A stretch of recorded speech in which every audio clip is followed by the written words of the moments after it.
Imagine her.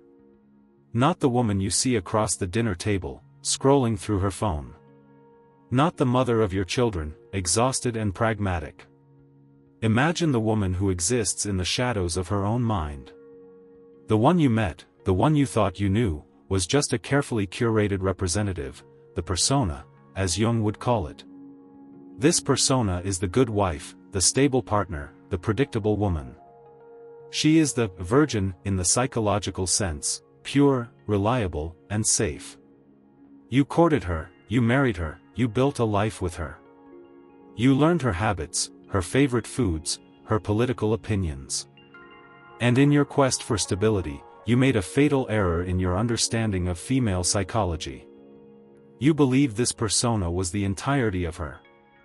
You built a gilded cage of comfort and predictability around her, and you are now confused, perhaps even hurt, when you see a restlessness in her eyes. You sense a deep, unspoken dissatisfaction in your relationship, a chasm that communication can't seem to cross. It manifests as criticism, as distance, as a lack of sexual desire. You feel the slow erosion of attraction, and you mistake it for a personal failing. It is not. You are simply witnessing the starvation of the other half of her soul. This other half is her shadow. Her inner whore. Do not recoil from this word. We are not speaking of promiscuity, but of a psychological archetype. The whore is the embodiment of her untamed, primal, and chaotic nature. She is the part of her that craves not safety, but thrill. Not predictability, but raw, unfiltered experience. She is the part that is drawn to danger, to power, to the forbidden. This is the part of her that doesn't want to be cherished, it wants to be consumed. For years, modern thinking has instructed you to be the good man. To be sensitive, emotionally available, and endlessly understanding. And while these are components of a healthy relationship, they only feed the virgin. They starve the whore. When her primal, chaotic side is starved, it does not simply die. It festers.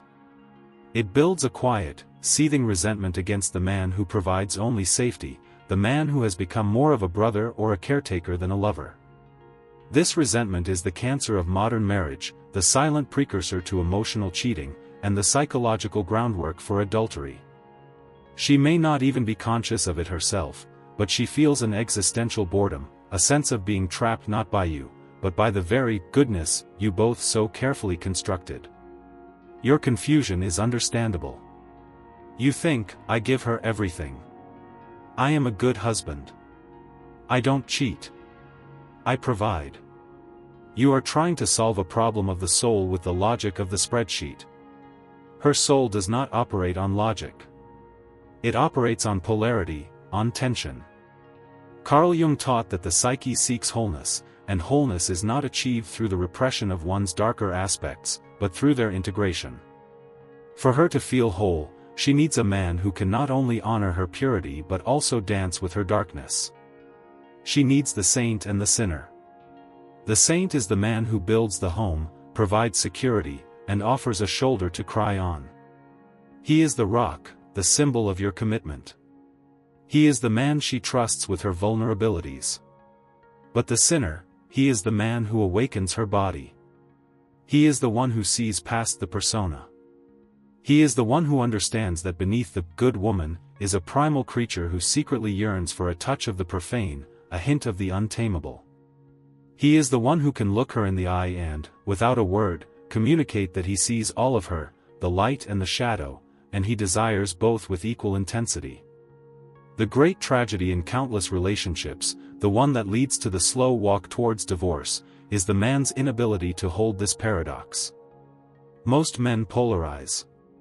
They are either the nice guy, who is terrified of his own aggression and therefore neutered in her eyes, or they are the crude brute who has no capacity for tenderness and cannot build genuine trust. The nice guy feeds her virgin and lets her whore starve. The brute feeds her whore and assaults her virgin. Both fail. Both leave her feeling incomplete, unseen, and ultimately, alone. The nice guy ends up in the friend zone, even within his own marriage, becoming a roommate with whom she shares bills and parental duties. The attraction dies because there is no tension, no danger, no mystery. The brute creates temporary excitement but ultimately destroys the foundation of emotional safety required for true, deep intimacy. She cannot surrender to a man she does not trust. The challenge, therefore, is not to be one or the other. It is to become the vessel that contains both. It is a fundamental shift in your thinking, away from simplistic labels and towards a more profound, integrated confidence. This integration begins with an honest inventory of your own psychology. You have been conditioned to suppress your own shadow. Your aggression. Your dominance. Your raw, unapologetic ambition. You have been told these are toxic, remnants of a bygone era. So you buried them. You became safe. But in doing so, you severed your connection to the very energy that creates sexual polarity. She cannot connect with her inner whore if you are disconnected from your inner sinner. Your buried aggression is the key. Not aggression as violence, but as a life force. It is the confidence to lead. The audacity to gently command. The courage to disagree with her, to hold your own frame, to be a solid, immovable object in the face of her emotional storms.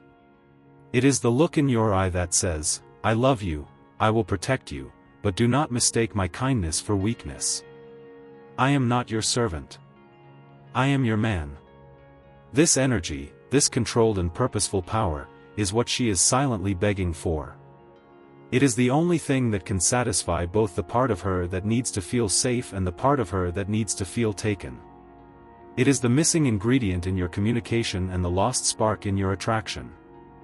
Let's dissect the role of the saint. He is the builder of trust, the bedrock of the relationship. This is the man who remembers the small things, who listens when she speaks of her fears, who shows up consistently. He is the architect of emotional safety. Without the saint, there is no sacred space for intimacy to flourish. She will never show you her true self, her deepest vulnerabilities or her wildest desires, if she fears you will abandon or ridicule her. The saint's actions are your deposits into the bank of trust. When you act with integrity, when your words align with your deeds, you are building this foundation. This is where so many men who attempt to be alpha or dominant fail spectacularly. They mimic the sinner's behavior without first earning the right to do so. They demand submission without having first built a kingdom worth submitting to. Her surrender is not something you can take by force, it is a gift she grants only to the man who has proven himself a worthy king, a safe harbor. Your kindness, your reliability, your empathy, these are not weaknesses. They are the strategic foundations of your power. They are what makes her feel safe enough to even consider playing with fire. Now, let us speak of the sinner. He is not evil. He is chaos. He is the disruptive force that prevents the relationship from stagnating and dying. The sinner operates on the plane of the nonverbal, the instinctual. He is the one who breaks the routine. He is the one who introduces a playful element of unpredictability. While the saint says, "I will always be here for you," the sinner's gaze says, "You might lose me if you're not careful." This is not a threat, but a statement of his own self-worth and independence. He has his own mission, his own life, and she is a cherished part of it, but not the entirety of it. The sinner is the one who initiates sex not by asking permission, "Are you in the mood?" but by creating the mood. He does this through a bold touch, a lingering look, a whisper that cuts through the mundane chatter of the day. He understands that her "no" is often a test of his resolve, and her "I'm tired" is often a plea to be awoken, not to be left alone. He is not afraid of her rejection because his confidence is not derived from her validation. It is derived from his own core. Consider the language of touch. The saint touches to comfort. His touch is gentle, predictable, and reassuring. It says, "I am here. You are safe." It is a pat on the back, a gentle hand on the shoulder, a hug. This is the touch of a friend, a brother. It is vital for building emotional connection. But it does not build sexual tension. The sinner's touch is different. It is the language of possession, of desire. It is a hand on the small of her back, guiding her through a crowd. It is a firm grip on her hip that pulls her closer. It is a finger tracing her jawline while you look her in the eye and say nothing. This touch is a claim. It is non-verbally stating, "You are mine." It is this touch that awakens the dormant, primal part of her psychology. It bypasses her logical brain, the one that is worried about the bills and the kids, and speaks directly to her reptilian brain, the seat of instinct and desire. When you touch her like a precious, fragile object, you are speaking only to the virgin.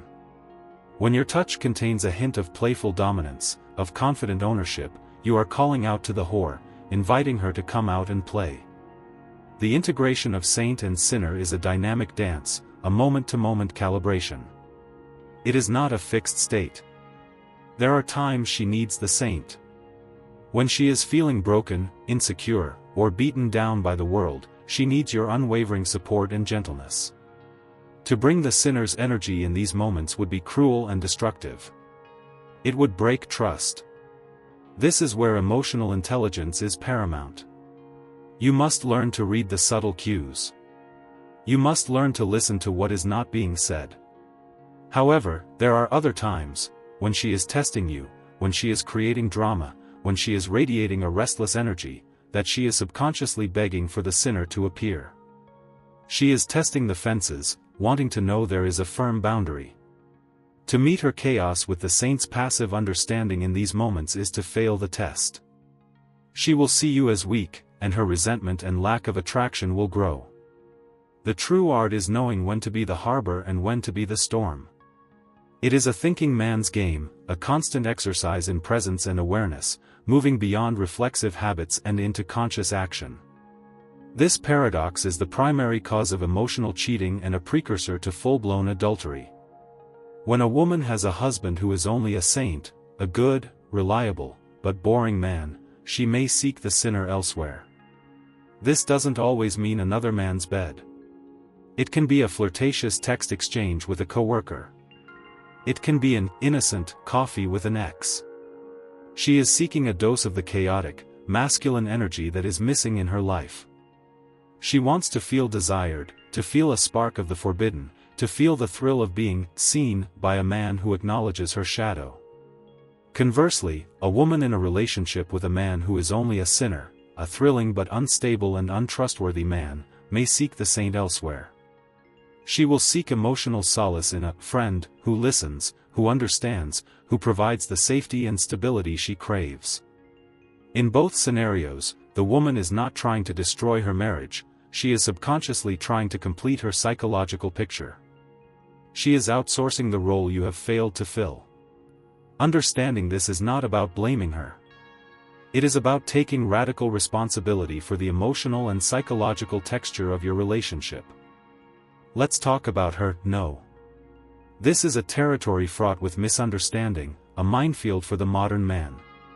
You have been conditioned, rightly so, to respect boundaries. But you have been poorly educated on the psychology of female communication.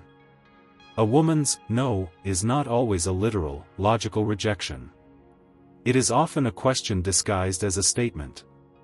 When she says, "No, I'm not in the mood," she is often subconsciously asking, "Are you the kind of man who is deterred by my resistance, or are you the kind of man who can lead me into the mood?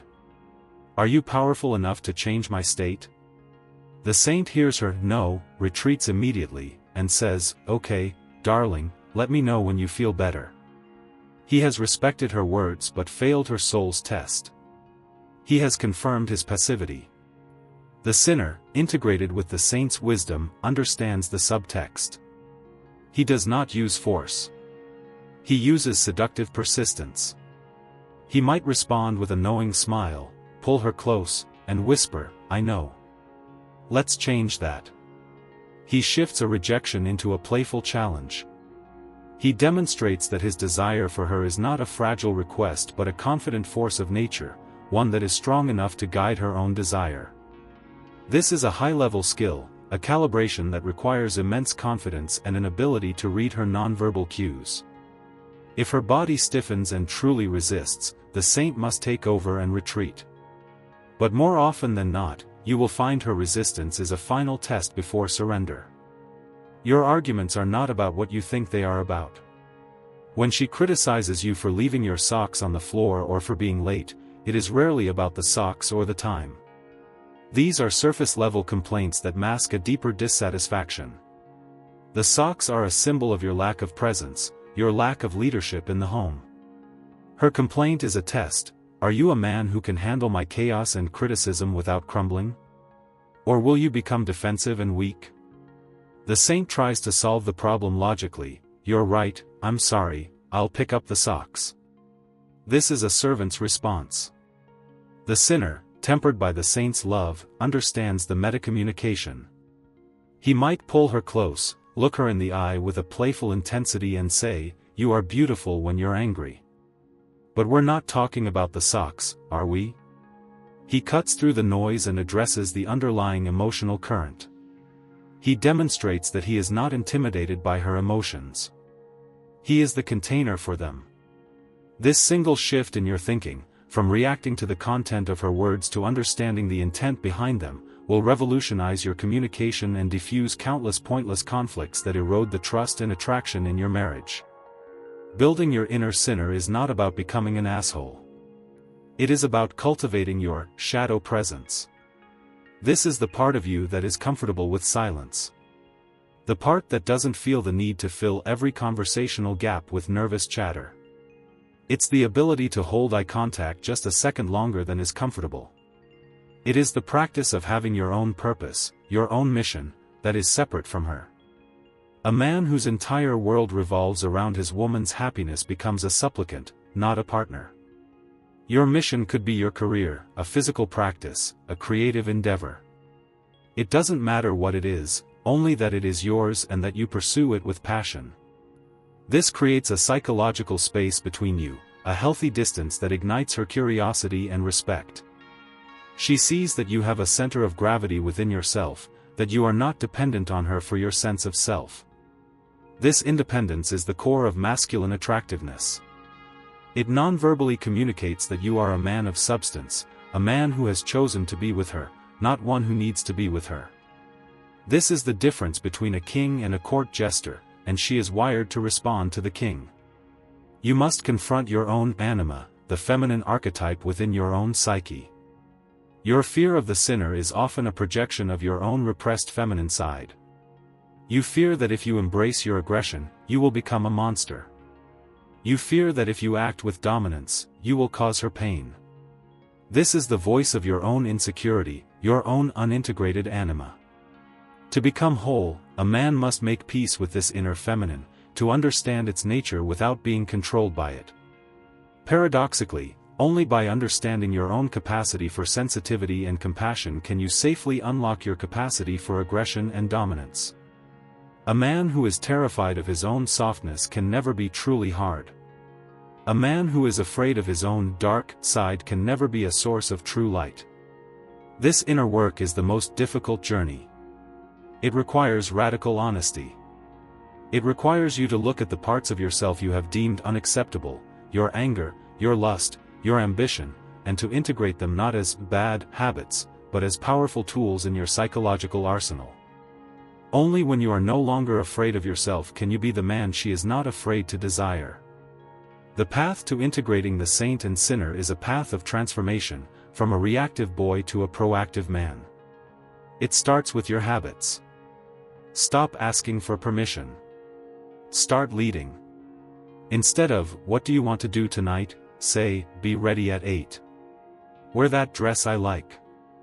This is not about being a dictator, it is about relieving her of the mental burden of making every decision.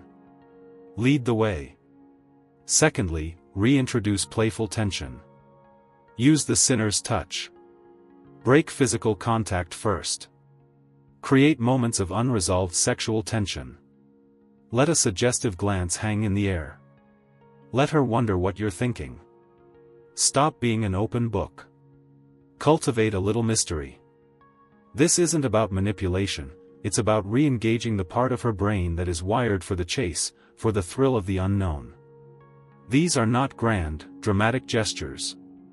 They are small, consistent calibrations in your thinking and behavior that, over time, completely rewrite the script of your relationship and awaken the parts of her, and you, that have been asleep for far too long, saving your marriage from the slow death of predictability long before the thought of divorce can even take root. Consider the concept of frame. Your frame is your reality, your perspective. In any interaction, one frame will absorb the other. For years, you have likely been living in her frame. Her emotional state dictates the emotional state of the household. Her anxieties become your anxieties. Her schedule becomes your schedule. The saint lives in her frame. The sinner is the frame. He creates a reality so solid, so compelling, that she feels a sense of relief in entering it. When she unleashes an emotional storm, he is not a ship tossed on her waves, he is the lighthouse, immovable and constant, providing a point of stability. He can listen to her fears, the saint, without adopting them as his own, the sinner. He can validate her feelings, I understand why you feel that way, without validating a destructive narrative, but that doesn't make it true. Holding your frame is one of the most powerful displays of masculine energy. It is a nonverbal declaration that you are in control of your own inner world, and this deep, internal confidence is more potent than any physical attribute. It is the psychological equivalent of a strong spine, and it is what allows her to finally relax and trust your leadership. This journey will require you to face her resistance. As you begin to change, as you start to embody this integrated man, she will test you relentlessly. This is the most critical phase. She will subconsciously try to pull you back into your old, predictable role. She may accuse you of being different, of being selfish, of being arrogant. She is testing the new structure. She is kicking the tires. Is this real? She is asking. Or is this just another phase? Can I trust this new strength? Will it crumble under my pressure? The saint in you will want to apologize and revert to the old ways to restore peace. You must resist this urge. The sinner must hold the line, not with anger, but with amused conviction. You must see her tests not as attacks, but as her psyche's desperate attempt to verify that you are, in fact, becoming the man she has always needed. Each test you pass, by holding your frame with love and strength, is another layer of gold lacquer on the broken parts of your relationship. You are not just fixing what was broken, you are creating something far stronger and more beautiful in its place. The ultimate goal is not to have a submissive woman. That is a boy's fantasy. The goal is to have a powerful woman who chooses to submit to your lead because she has absolute trust in your character and your strength. Her submission is not a weakness, it is her ultimate power. It is a gift she gives only to a man who has proven he is worthy of it. A man who is merely a saint cannot handle a powerful woman, he is intimidated by her. A man who is merely a sinner seeks to break a powerful woman, he is threatened by her. But the integrated man, the saint and sinner in one, celebrates her power. He is not threatened by her fire, he is warmed by it. He wants her to have her own opinions, her own strength, her own fire. Because he knows that his own frame is strong enough to encompass it. He knows that his sinner can handle her chaos, and his saint can soothe her soul. This creates a dynamic of profound mutual respect and an unshakable attraction, a partnership of two whole, powerful individuals who choose to dance together. This is the sacred union that ancient psychology points towards. This is the liberation. The moment you stop seeing her as a puzzle to be solved and start seeing her as a symphony to be conducted. You stop walking on eggshells, terrified of her moods, and you start becoming the architect of those moods. You stop being a passive observer in your own relationship and you become the active, creative force. You realize the virgin and the whore are not her problem to solve, they are her gift to you. They are the two keys that unlock the totality of her being.